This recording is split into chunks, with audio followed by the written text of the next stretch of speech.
तुम्हारा face structure असल में उतना खराब या ब्रॉड नहीं है जितना तुम्हें लगता है, और यही सबसे बड़ा इल्यूजन है जिसे 90% लोग समझ ही नहीं पा रहे।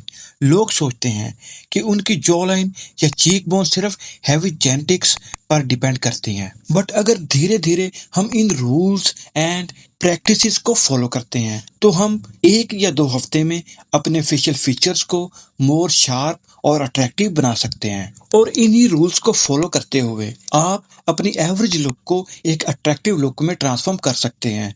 तुम्हारा फेस स्ट्रक्चर खराब नहीं है, बल्कि तुम्हारा actual bone structure facial tissue और फ्लूइड प्रेशर के नीचे दबा हुआ है। और इस इल्यूजन को तोड़ने के लिए तुम्हें हफ्ते या महीने इंतजार करने की जरूरत नहीं है। बिना किसी भाषण के पहले सीधे उन 3 इंस्टेंट हार्ड मैक्सिंग हैक को देखो जो तुम्हारी जॉ लाइन और चीक बोन्स को अभी इसी वक्त शीशे के सामने शार्प दिखा सकती हैं। और उसके बाद बात करेंगे इसके पीछे की स्ट्रक्चरल साइंस की। Instant solution number 1, the lymph sweep. अपने दोनों थम्स को चिन के बिल्कुल नीचे जॉ लाइन के एज पर सेट करो। हल्का अपवर्ड प्रेशर देते हुए थम्स को कान की तरफ स्वीप करो। सिर्फ 5 से 10 स्ट्रोक्स में लोअर फेस का एक्स्ट्रा फ्लूइड ड्रेन हो जाता है और जॉ लाइन इंस्टेंटली मिरर में विजिबल हो जाती है। Instant solution number 2, the thermal shock contraction. एक बहुत ठंडे कपड़े या कोल्ड रोलर को लोअर जॉ और चीक बोन की लाइन पर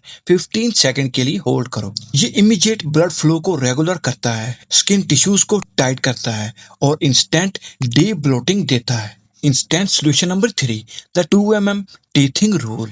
अपने अपर और लोअर टीथ के बीच कॉन्शियसली हमेशा 2 mm का गैप रखो और टंग को पैलेट पर फ्लैट चिपकाओ। इससे मैस्टर मसल पर अननेसेसरी प्रेशर खत्म होता है और फेस का लोअर थर्ड नैरो और लंबी दिखने लगती है। अब जब तुमने रिजल्ट्स देख लिए तो ये समझो कि तुम्हारा फेस अचानक ब्रॉड लगने क्यों लगता है। इसके 3 मेन डिस्ट्रॉयर्स हैं। पहला है एसिमेट्रिकल मसल मेमोरी। अगर तुम हमेशा एक ही तरफ के मसल्स को यूज करते हो, एक तरफ के मसल्स से एक्शंस बनाते हो या सोते वक्त फेस की एक साइड दबाकर सोते हो, तो मसल डेवलपमेंट अनइक्वल हो जाती है जिससे फेस एक तरफ से बहुत ब्रॉड लगता है।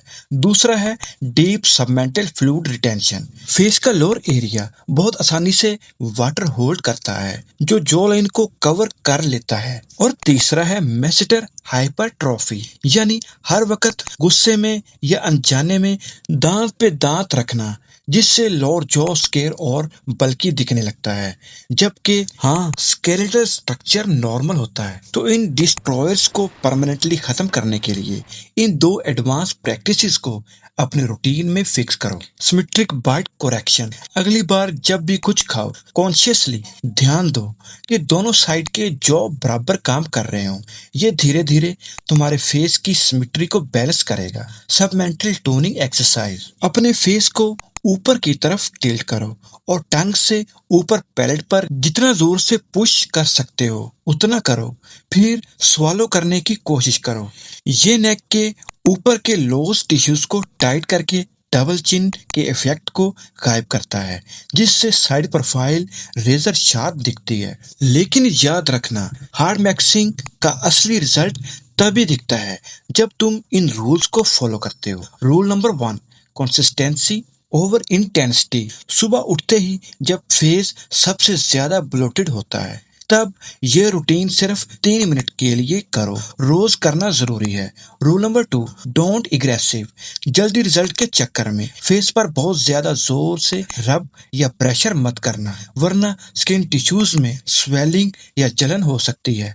जेंटली और फिर्म प्रेशर ही काफी है। Rule number 3, frame your progress. हर 4 से 5 दिन बाद सुबह की एक साइड प्रोफाइल फोटो लो और ध्यान से चेक करो कि लाइन कितनी शार्प हो रही है। ये थोड़ा एडवांस बट अंडररेटेड है, बट इसे गौर से सुनना लाजमी है। तुम अपना जेनेटिक डीएनए बदल नहीं रहे, तुम बस उस ओवरबिल्ट टिश्यूज और फ्लूइड को हटाए जा रहे हो जो तुम्हारी रियल शार्प बोन स्ट्रक्चर को छुपाए हुए हैं।